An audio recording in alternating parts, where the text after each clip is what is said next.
parler musique avec Joe Hume, parce que Joe, vous avez une petite histoire à nous raconter ce matin. Oui, une petite histoire, ça faisait longtemps que j'avais pas fait ça, Thomas, Anissa, Mathilde Seigné. Aujourd'hui, je vous raconte la naissance assez méconnue d'un des duos de pop américaine phares des années 80. Comment est-ce qu'il s'appelle Hall & Oates.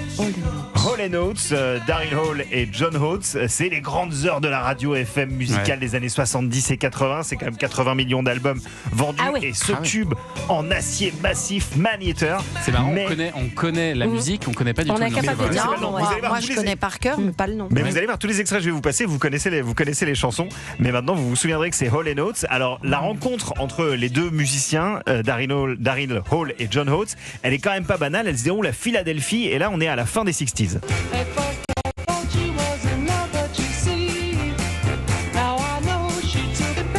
Je vous remets un petit peu dans l'ambiance. Là, ce qu'on entend, ce sont les Temptons. C'était un groupe de Northern Soul Music qui pompe un petit peu toutes les productions Motown de l'époque, qui joue un R&B pas hyper original, mais quand même assez solide. Et un soir de 1967, les Temptons doivent se produire sur la scène de l'Adelphi Ballroom, une ancienne salle de cinéma qui a été reconvertie en salle de concert. Ils partagent l'affiche avec un autre groupe qui joue le même genre de musique, les Masters.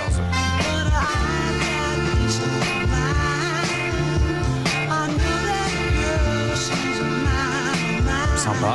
Ouais, c'est bien. Cool, hein. Philadelphie en 67, par contre, c'était un peu craignos, non ? Alors, c'est sûr que si la musique qui en sort est plutôt joyeuse, dans certains quartiers, dont celui de l'Adelphi Ballroom, c'est un petit peu ghetto. Ça se bagarre dans la rue, ça fait du trafic un petit peu partout, et parfois, la violence éclate pendant les concerts. Et c'est donc exactement ce qui va se passer ce soir-là, j'imagine. Tout juste, en plein show, il y a une fusillade qui éclate dans la salle. Les musiciens sur scène commencent à courir dans tous les sens, cherchant à s'enfuir. Deux d'entre eux, plus rapides que les autres, parviennent à s'engouffrer dans un ascenseur de service. L'un fait partie des Masters, l'autre fait partie des Temptons, les deux groupes rivaux qui jouent ce soir, Daryl Hall et John Oates. Et c'est dans ces circonstances qu'ils s'aperçoivent qu'ils sont tous les deux des élèves à la Temple University de Philadelphie. Après cette mésaventure, les deux musiciens vont devenir amis, puis colocs, et ils monteront leur duo Hall & Oates. Ah oui, on l'a connu celle-ci. Bah oui.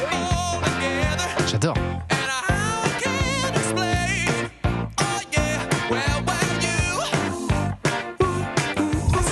C'était la BO d'un film, je sais plus lequel. C'est dans plusieurs films cette chanson. Alors le premier album de Hall & Oates, il sort en 1972. Ensuite, ils en ont sorti 17 autres par la suite. Mais en 2022, après 50 ans de carrière, le duo s'embrouille et se sépare définitivement. Pas de reformation et encore moins de réconciliation à l'horizon. Tout ça s'est terminé en procès autour d'une histoire de fric, évidemment. C'est triste, mais c'est le show business, les amis.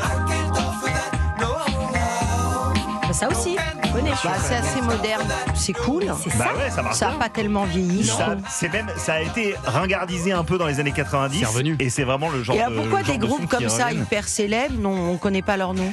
Parce que en fait, c'était vraiment des groupes de radio, c'est-à-dire parce que les Bee Gees, tu connais les Bee Gees, qui est un peu le même style mais d'ailleurs. Les Bee Gees, il y a eu Saturday Night Fever. S'il n'y avait pas eu Saturday Night Fever, les Bee Gees, on connaîtrait leurs chansons, mais on saurait peut-être pas comment ils s'appellent. Il y a eu ce film qui a tellement qui est rentré dans l'inconscient collectif. Là, en fait, Hall & Oates, c'est vraiment, ça fait partie de ces musiciens, de ces groupes de radio où on connaissait les chansons très bien, mais on connaissait pas forcément on a envie de tout réécouter. Faut tout réécouter. Après, c'est vrai que le nom est compliqué. Hall & Oates. Hall & Oates. Et puis à écrire, accrochez-vous. Allez.